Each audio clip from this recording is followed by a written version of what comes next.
तो सुकुना और गोजो की घमासान फाइट और गोजो के आधे कटने के बाद सुकुना एक ऐसी फॉर्म अचीव करता है जो कि किसी भी पावर लेवल वाले बंदे को मार देने में सक्षम है। बट ऐसे कैसे हो गया? आई नो कि गोजो के मरने के बाद तुम्हें डेफिनेटली बहुत ज्यादा बुरा लगा होगा, लेकिन सुकुना ने जो फॉर्म अचीव करी है वो भी काफी ज्यादा काबिल तारीफ है। तो इसी की वजह से जानते हैं कि आखिर सुकुना को ये फॉर्म कहाँ से और कैसे मिल गई। तो लेट्स गो।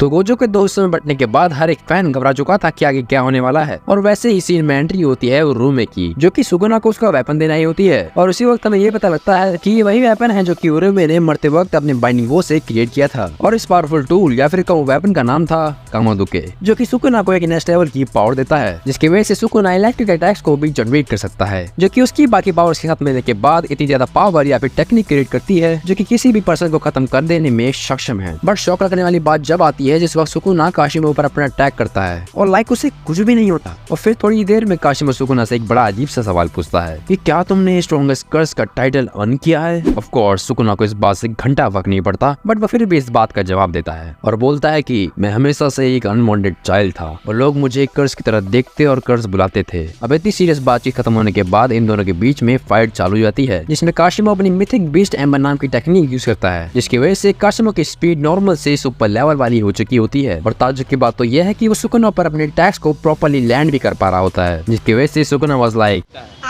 एंड फाइट के बीच में काशिमा अपनी स्पीड को तो एनहांस कर ही रहा होता है, बट वो अपनी पूरी बॉडी को इलेक्ट्रिक पावर से कवर भी कर लेता है, जिसकी वजह से उसकी पावर एक अलग ही लेवल पे पहुंच जाती है। अब ये जो उसकी इलेक्ट्रिक पावर होती है वो कहीं से नहीं बल्कि उसी की कस्ट टेक्निक से डेवलप होती है, जो कि अगर किसी को एक बार छू दे तो वहीं पे हवा बन जाएगा। बट जैसे कि अंकल बेन ने कहा था,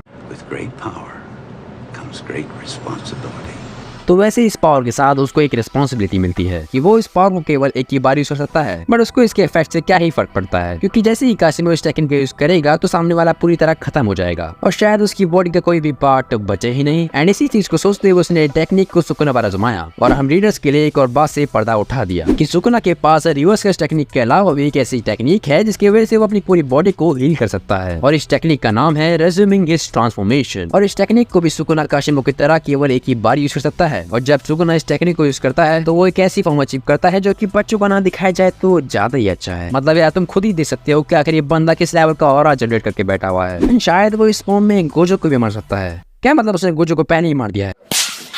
काशिमा सुकुना को देख रहा होता है और सोचता है कि आखिर इस बंदे के पास किस तरह की ताकत है। मतलब तुम खुद ही देख सकते हो कि आखिर सुकुना किस तरह का एक मॉन्स्टर दिख रहा है और ये केवल शो ऑफ वाली फॉर्म नहीं है, क्योंकि यहाँ सुकुना के पास हर एक चीज दो है।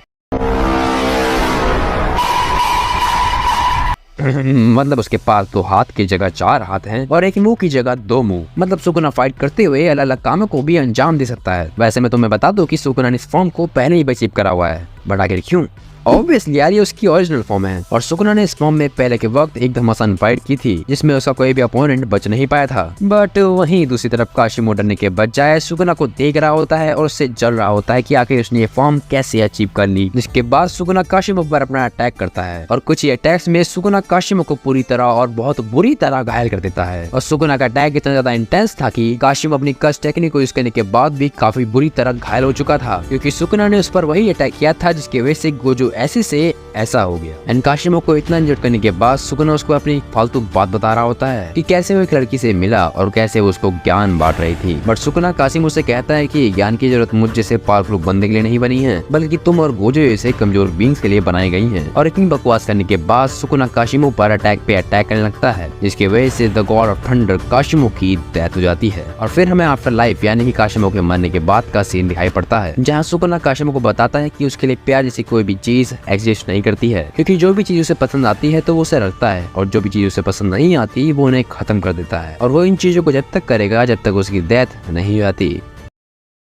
तो मेरे ख्याल से इन फ्यूचर हमें इत्तादोरी यूजी की एक नई फॉर्म या फिर नई टेक्निक दिख सकती है या फिर दिख चुकी है, बिकॉज ये वीडियो थोड़ी लेट बहुत लेट हो चुकी है। आई डोंट नो कि जे के मांगा में आगे क्या होने वाला है, बट जो भी होगा मैं उसके ऊपर वीडियो बना दूंगा और कोशिश करूंगा कि वीडियो जल्दी से जल्दी ला पाऊं। बस तुम अनसब्सक्राइब मत करना। और हाँ, वो मांगा एडिट मैंने नहीं किया है, बल्कि वो किसी और बंदे ने करा है। तो अगर तुम्हें उसकी वीडियो देखनी है तो मैंने डिस्क्रिप्शन में उसका शाउट आउट दे दिया है, जाके चैनल को चेकआउट कर लेना अगर तुम्हारा मन हो तो। और हाँ भाई, स्ट्राइक मत दिए यार। सो ओके, मैं मिलता हूँ तुमसे अगली बार नई वीडियो के साथ। मेरा नाम है दीपक और तुम देख रहे थे